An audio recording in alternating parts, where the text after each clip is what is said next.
O ano de 2026 começa com um mercado de trabalho em transformação, né? Marcado por novas demandas profissionais, pelo debate, pela discussão intensa sobre redução da jornada de trabalho, fim da escala 6x1 e uma atenção cada vez maior à saúde mental dos profissionais.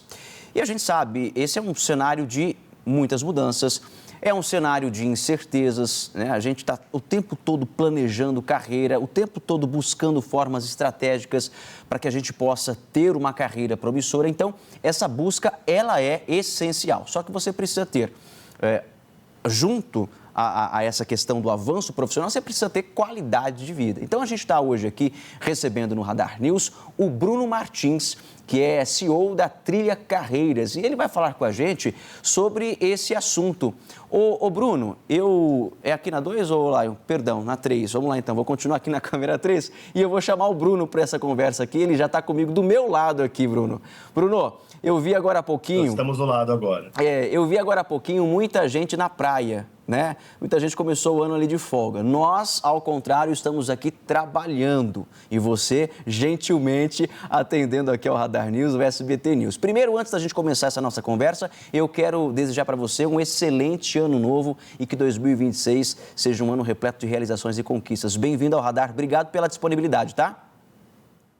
Muito obrigado, Lucas. Para você também, um excelente 2026. Para você e todo o time aí do SBT News, que é um canal novo e vai precisar de muita sorte e muita prosperidade em 2026. É isso, esses são os meus desejos. E a gente conta com você, viu? Bom, vamos começar a falar então a respeito disso, que é importante demais. Quais são as profissões, quais são as áreas que você enxerga com maior demanda no mercado em 2026, Bruno?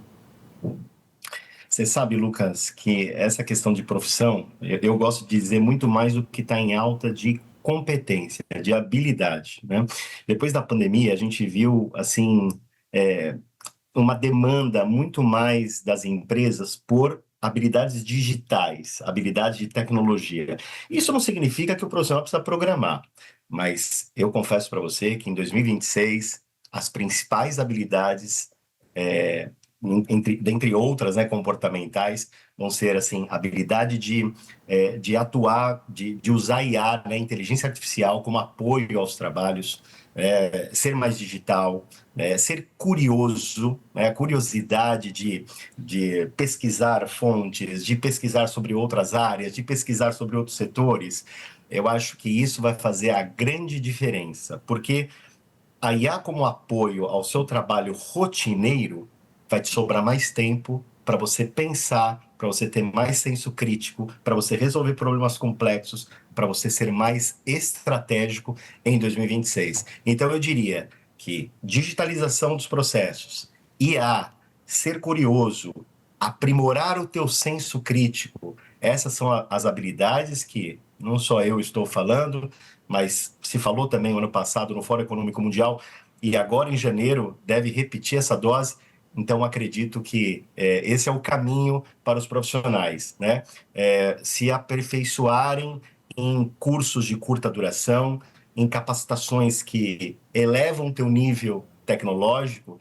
E veja, de novo, não é saber desenvolver software, é saber utilizar, fazer perguntas para a IA generativa, fazer análise de planilhas. Isso você vai sair na frente, com certeza, em 2026. Como é que está a oferta, já que você está falando dessa questão da tecnologia, inteligência artificial? Como é que está a oferta de cursos, de capacitação? E aí, eu me pego pensando também naqueles profissionais que já têm anos de estrada aí, digamos, aqueles que são mais analógicos. A gente sabe que tem gente que tem dificuldade em lidar com tecnologia e tudo mais, não é, Bruno? Como é que a gente faz, então? Porque existem pessoas realmente com essa dificuldade por uma questão geracional, e isso é muito natural. Uma questão de idade, de geração que é diferente. Mas como é que a gente faz para que essas pessoas não fiquem fora dessas oportunidades melhores, até por conta da inteligência artificial, a gente sabe que tem muitas profissões ali um pouco mais antigas que até mudaram já de formato, né, Bruno? Com certeza. E o fato, né, Lucas, o etarismo é algo que ainda permanece na nossa sociedade, no mercado de trabalho. por mais que a gente brigue bastante, né, e tem iniciativas lindas das empresas em acabar, em diminuir o etarismo, a gente ainda entende como um contexto atual, tá? Mas qual é a dica, né, que você está perguntando? Qual é a sugestão aí para, né, todas as gerações, né, se aperfeiçoarem? Eu acho que, primeiro, você tem uma biblioteca de Alexandria na tua mão hoje. Se a gente estivesse discutindo isso há 15 anos atrás, Lucas, era muito difícil acessar qualquer tipo de informação. Hoje, com a IA, com tecnologia que você tem disponível, né, com as fontes de informação, aonde você estiver, a hora que você desejar, é muito importante você, de novo, ser curioso e para os profissionais, né, mais sêniores de idade, com idade mais avançada, eu sugiro, inclusive, esses cursos mais rápidos, porque existe oferta de cursos práticos, de certificações de curta duração, que enriquece o perfil profissional hoje, não importa a idade, né? Hoje a gente está numa era, né, Lucas, de aprendizado contínuo, né? Um termo em inglês, né, que se fala é o lifelong learning, né, que é essa alta aprendizagem, essa longa aprendizagem durante a vida. Antigamente você tinha ciclos mais definidos na sua vida. Você estudava, trabalhava, se aposentava. Hoje você pode fazer de tudo um pouco, inclusive a tendência é você ter mais de um emprego, 2, 3 empregos, que é o chamado polywork, né, que é uma tendência mundial, né, de trabalhar por projetos. Então você tem uma carreira muito menos linear e muito mais de projetos. Então, a dica final, né, para esse tópico é você se preparar para você não ter só um currículo estático de atividades e de resultados, mas que você tenha um portfólio de projetos, como se fosse um ecossistema, como se fosse uma empresa, uma microempresa. Você vai ser uma empresa agora no futuro do trabalho.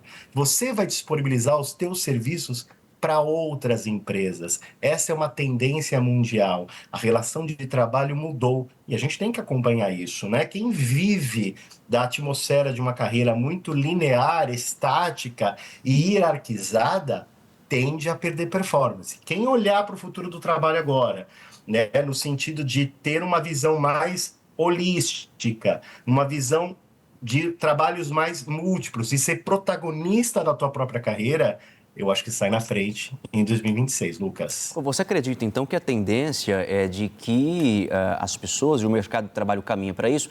Que as pessoas, elas estão numa tendência de ser mais autorais, ali do ponto de vista do trabalho, da produção daquilo que ela tem de talento.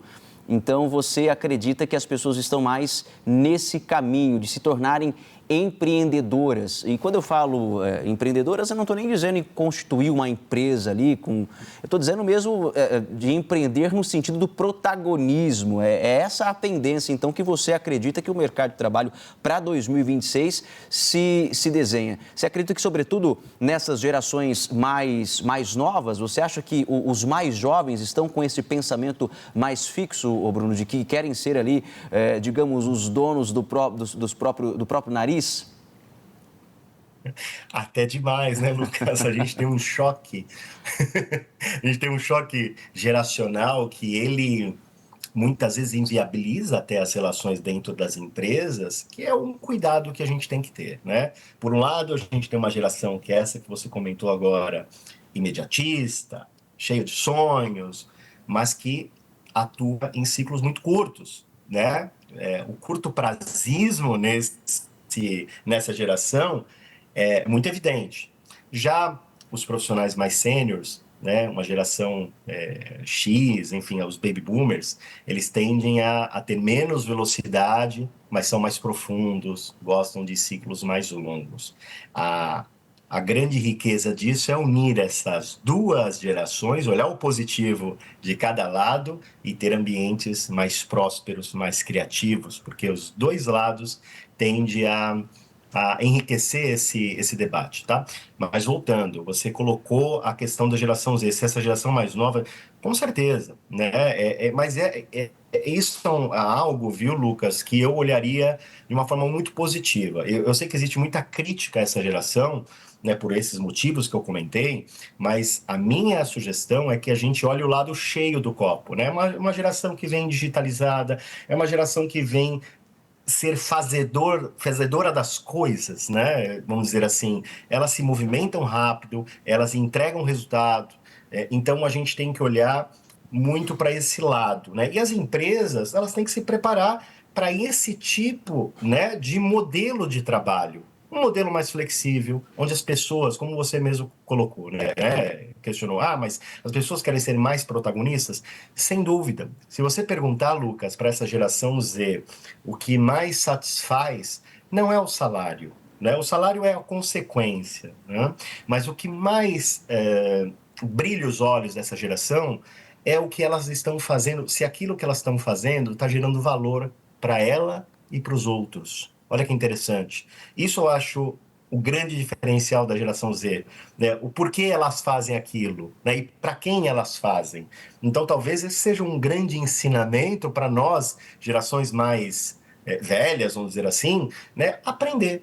Né, e aprender com esses jovens entrantes no mercado de trabalho. E, então, respondendo a tua pergunta, sim, eles vêm com esse protagonismo, eles vêm com essa vontade de fazer acontecer, mas acho que tem que ter o equilíbrio. Eu acho que as empresas, os RHs, o empresariado, eles têm essa missão de unir essas gerações num ambiente mais equilibrado, menos tenso, extraindo o positivo de cada lado. Muito bem. Deixa eu te fazer uma próxima questão. Estamos num ano novo, começando hoje, primeiro dia de 2026, ano novo, vida nova, talvez carreira nova para muita gente. Para aquelas pessoas que estão pensando em iniciar uma transição de carreira, a gente sabe que esse é um momento difícil e decisivo de quando partir para um outro rumo, para um outro caminho. Existem transições de carreira que são muito abruptas, né? A pessoa fazia uma coisa, daqui a pouco ela está fazendo outra completamente distinta, outras são um pouco mais leves. A pessoa, ela passa a se dedicar a uma outra função, mas dentro da área de atuação.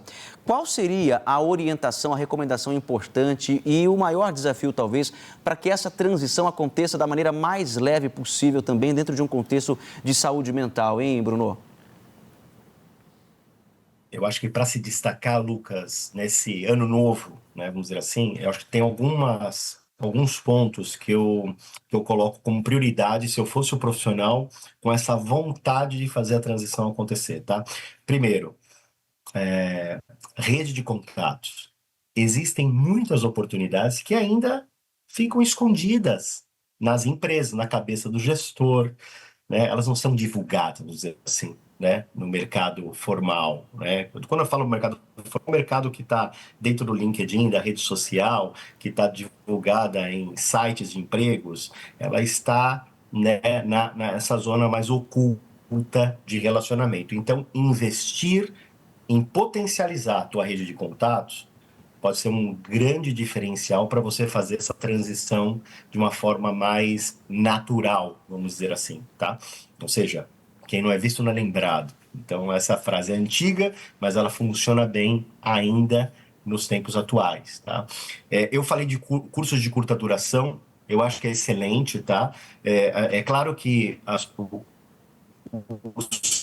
formações longas, né? Aquelas formações mais longevas da ânsia, e tem ainda, claro, mas hoje você tem um arsenal de possibilidades de acessar conteúdos rapidamente. Então eu não perderia tempo em realmente você ter cursos, você tem ofertas boas, é claro, tem de tudo, né, no mercado, a gente tem que filtrar o que é bom e o que não é tão bom, mas de verdade eu entraria em 2026 olhando para qual tipo de habilidade, por exemplo, eu já falei de IA aqui, já falei de tecnologia, de senso crítico, de pensamento crítico, enfim, quais são os cursos e entidades que podem me oferecer cursos de curta duração, onde eu não perca muita agenda também, onde eu tenha atração para me especializar, né, para eu poder ficar valioso no mercado, para o meu ativo de currículo ser algo valorizado, tá? Uma outra dica é saber se vender. Hoje, quando a gente olha currículo, perfil no LinkedIn, isso tudo ficou mais fácil. Concorda comigo, Lucas? Assim, hoje com IA você faz um currículo, né? Você pode, claro, revisar, contratar especialistas, mas metade do caminho você já tem. A outra metade, eu vejo que é a mais importante, é como se vender. Como vender o teu peixe, como vender aquilo que você já construiu na carreira. Veja, eu pergunto, eu trabalho com executivos todos os dias, Lucas. Às vezes eu pergunto para executivos muito experientes, olha, mas qual foi o melhor resultado da tua carreira? Eles não sabem responder. Fazer uma retrospectiva, fazer uma autoanálise, uma autobiografia da tua história é algo fundamental para que você reproduza isso em entrevista, para que você tenha em inglês, um storytelling, né? A contar essa tua história para os recrutadores, para os gestores, para os empresários, vai ser fundamental para que você saia bem no processo de transição, tá? Então, o RH, ele quer entender o impacto, aquilo que você gerou de valor. Não só quantos gols você fez, mas como você fez esses gols. Vai ser fundamental. Muito bem. Bruno Martins, eu teria mais inúmeras perguntas para fazer, porque eu acho que esse é um assunto muito interessante e mexe com a vida de todo mundo, e seja lá de qual for a geração. A gente tem muita gente em busca de oportunidades, de novas oportunidades, em busca de empreender. Aqueles profissionais mais antigos também que querem saber como fazer para sair da bolha, para conseguir ter melhores oportunidades, para que tenham mais propósito, que foi uma coisa que você disse aqui também. Então, é um assunto interessantíssimo. Quero agradecer demais a sua participação aqui no Radar News, nesse primeiro dia do ano de 2026, e que tenhamos outras oportunidades. Seja sempre muito bem-vindo ao SBT News. Obrigado, viu? Muito obrigado, Lucas, e um bom ano para todo mundo. Obrigado, meu amigo. Obrigado.